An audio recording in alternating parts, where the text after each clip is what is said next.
नमस्कार, मी शुभांगी राऊत. स्वागत आहे तुमचं दिवसभरातील आजच्या ठळक घडामोडींमध्ये. सर्वप्रथम पाहूया आजची पहिली महत्वाची बातमी.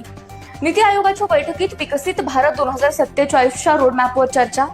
पंतप्रधान नरेंद्र मोदी यांच्या अध्यक्षतेखाली झालेल्या बैठकीत रोजगार, शिक्षण, कौशल्य विकास आणि पायाभूत सुविधांवर भर देण्यात आला. या दरम्यान सुरक्षा व्यवस्थेशी संबंधित एक मोठी बातमी. जम्मू काश्मीरमध्ये सुरक्षा दलांना भूमिगत दहशतवादी बंकर सापडलाय. जंगल परिसरात सुरू असलेल्या शोध मोहिमेदरम्यान ही कारवाई करण्यात आली असून परिसरात सुरक्षा वाढवण्यात आली आहे. आता बोलूयात पुढील महत्वाच्या बातमीकडे. अमेरिकेच्या हल्ल्यानंतर ओमान किनाऱ्याजवळील जहाज प्रकरणाला गंभीर बदल. 24 भारतीय खलाशांपैकी 21 जणांची सुटका करण्यात आली असून सुरुवातीला बेपत्ता असलेल्या 3 भारतीय खलाशांचा मृत्यू झाल्याची माहिती समोर आली आहे. भारताने या घटनेवर तीव्र चिंता व्यक्त केली. यानंतरची बातमी आहे. ओमान जहाज हल्ल्याप्रकरणी भारताचं अमेरिकेकडे अधिकृत दिशेत व्यापारी जहाजांवरील हल्ले थांबवण्याची मागणी भारताने केली असून समुद्री सुरक्षेचा मुद्दा पुन्हा चर्चेत आलाय. आणखी एक अशीच महत्वपूर्ण बातमी.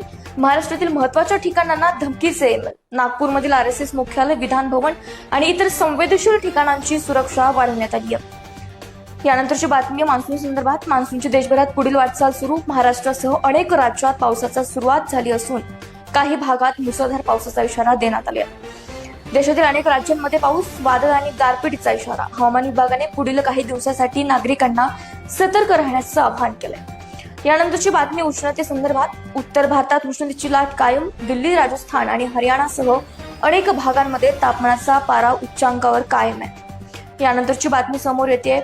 शिक्षण क्षेत्रातून नीट परीक्षा व्यवस्थापनावरनं विद्यार्थ्यांचा संताप कायम. परीक्षा प्रक्रियेत पारदर्शकता राखण्याची मागणी विद्यार्थ्यांकडनं सतत केली जाते.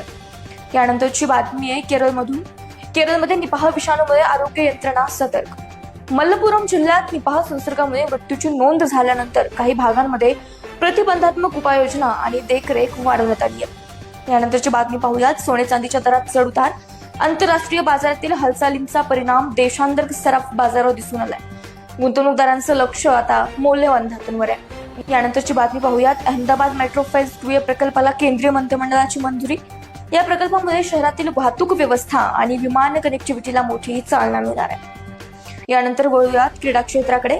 फिफा विश्वचषक 2026च्या स्पर्धेला सुरुवात. अमेरिका, कॅनडा आणि मेक्सिकोमध्ये रंगणाऱ्या या स्पर्धेकडे जगभरातील फुटबॉल प्रेमींचं लक्ष लागलंय. परत एकदा क्रीडा क्षेत्रातील बातमी. महिला T20 विश्वचषक स्पर्धेची उत्सुकता वाढली. भारतासह अनेक बलाढ्य संघ विजेतेपदासाठी सज्ज झालेत.